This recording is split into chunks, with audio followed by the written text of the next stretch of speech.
Action. Good morning, Kento. Grandma and Grandpa decided to read you a story while you're staying at home with Mom and Dad. This book is called It Could Always Be Worse by Margot Zemock. It was sent to your mom when she was a little girl by Aunt Karen. Once upon a time, in a small village, a poor, unfortunate man lived with his mother, his wife, and his 6 children in a little one-room hut.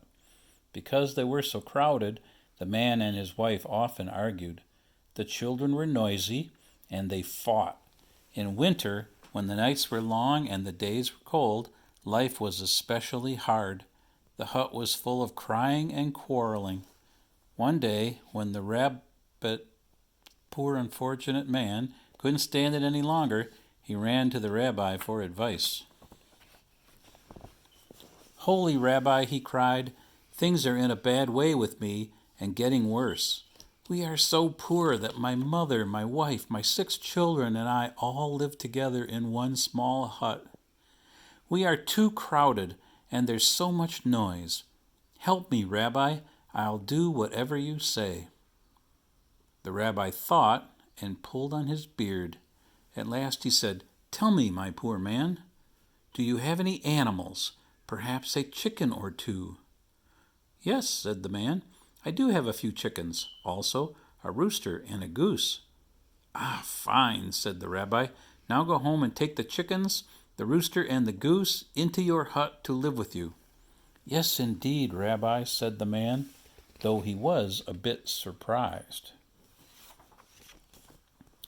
The poor unfortunate man hurried home and took the chickens, the rooster, and the goose out of the shed and into his little hut. When some days or a week had gone by, life in the hut was worse than before. Now, with the quarreling and crying, there was honking, crowing, and clucking. There were feathers in the soup. The hut stayed just as small, and the children grew bigger. When the poor, unfortunate man couldn't stand it any longer, he again ran to the rabbi for help.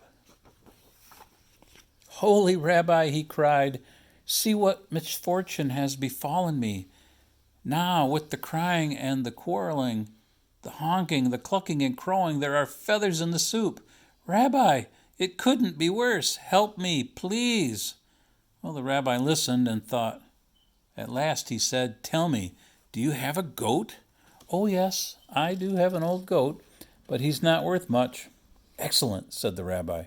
"Now go home and take the old goat into your hut to live with you." "Ah, no! Do you really mean it, Rabbi?" cried the man. Come now, my good man, and do as I say at once," said the rabbi.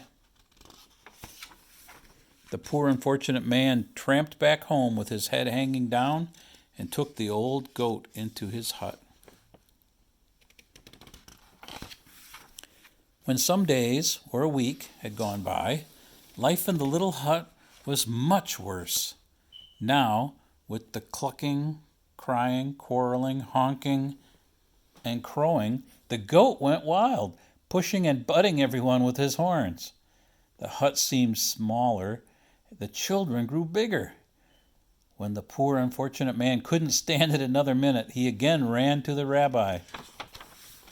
"Holy Rabbi, help me," he screamed. "Now the goat is running wild. My life is a nightmare." The rabbi listened and thought. At last he said, "Tell me, my poor man, is it possible you have a cow? Young or old doesn't matter." "Yes, Rabbi, it's true. I have a cow," said the poor man fearfully. "Go home then," said the rabbi, "and take the cow into your hut." "Oh, no, surely not, Rabbi," cried the man. "Do it at once," said the rabbi.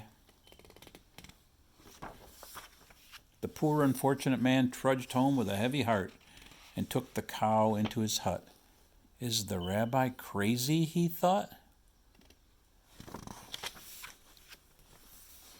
When some days or a week had gone by, life in the hut was very much worse than before. Everyone quarreled, even the chickens. The goat ran wild. The cow trampled everything. The poor man could hardly believe his misfortune. At last, when he could stand it no longer, he ran to the rabbi for help. Holy Rabbi, he shrieked, help me, save me. The end of the world has come. The cow is trampling everything. There is no room even to breathe. It's worse than a nightmare. The rabbi listened and thought. At last he said, go home now, my poor unfortunate man, and let the animals out of your hut. I will. I'll do it right away, said the man. The poor unfortunate man hurried home and let the cow, the goat, the chickens, the goose, and the rooster out of his little hut. That night the poor man and all his family slept peacefully. There was no crowing, no clucking, no honking. There was plenty of room to breathe. The very next day the poor man ran back to the rabbi. Holy Rabbi, he cried, you had made life sweet for me. With just my family in the hut, it's so quiet, so roomy, so peaceful. What a pleasure. So you